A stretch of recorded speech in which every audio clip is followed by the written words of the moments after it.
Hello, everyone. Louisa Jewell here. I am so thrilled to have Caroline Adams Miller here with me today. She is the author of the internationally best-selling book, Creating Your Best Life, and the internationally best-selling book, Getting Grit. Welcome, Caroline. Thank you. Thank you for being here.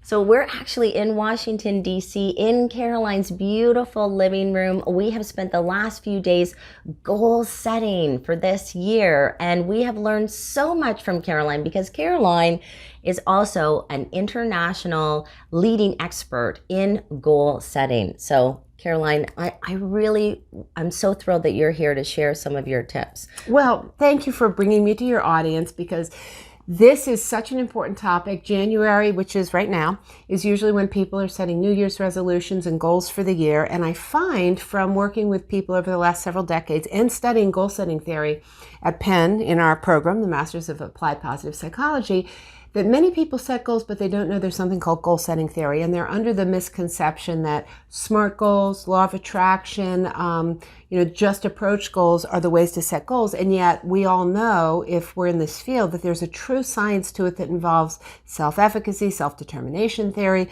goal setting theory, priming, all kinds of things. So our message to you today is if you're going to set goals, at least have some of the science at your fingertips through this and other helpful channels so that you can actually do it in a way that maximizes your chances of succeeding. Well, that's it, because, goal setting is just one half of the equation. Yeah. You want to actually achieve your goals. And that's what I love about all of the information that you've shared with me over the years and in your books it's really about what are the things that you can do so that you maximize your opportunities to achieve your goals. Yes. And now, one of the things that we've been talking about this weekend, setting goals, is something very profound that you said to me that is backed in research, is start off thinking about your goals as dreams. Okay, so tell us about that.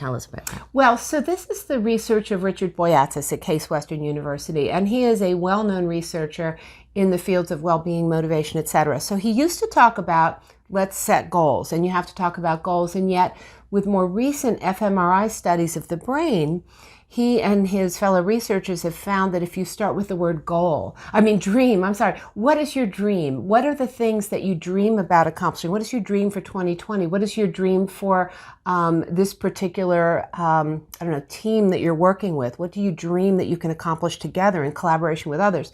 Because it opens up your thinking. It changes the way that your brain actually processes information. If you start with the word goal, he found that the brain kind of goes into this strategic default network where you narrow your creativity. So my advice is to start big. Start with the dream.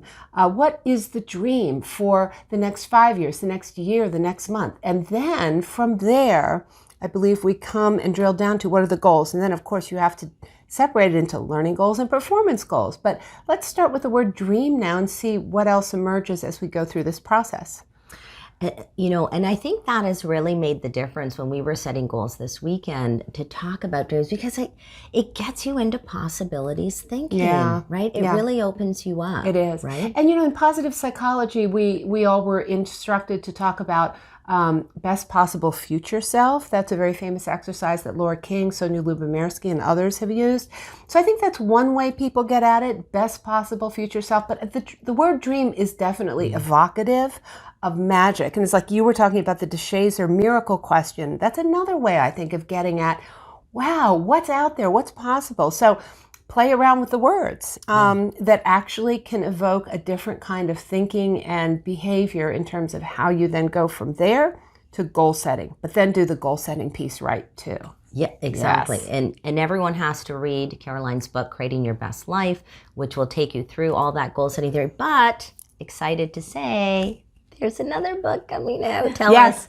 Well, I'm so excited. While you were here, while I was walking my schnoodle Alpha, I'm at the park and my agent calls and he says, Caroline, Creating Your Best Life has sold over 100,000 copies in the last 10 years. Yay! It was just named the best book to set goals with in 2020 by Thrive Global. It's like delayed gratification. So anyway, they're re-releasing it with a new cover, a new introduction later this fall. But I happen to be writing right now an updated stripped down goal setting guide because the research is moving so fast that you have to be on top of it. And I want every man, woman, child, everybody in the world to have a copy of a stripped down goal setting manual because the world is not flourishing. And I believe when we know how to set, pursue, and achieve goals with research and evidence, I think we're all going to be happier. Yeah. So that's on top of the re-release of Creating Your Best Life. So stay tuned. Stay tuned. Yeah. I will send that out when it's ready to go and share it with all of you. So thank you so much for this great tip, Caroline. It's been a fabulous weekend, and you are incredible and an amazing woman, and I'm so grateful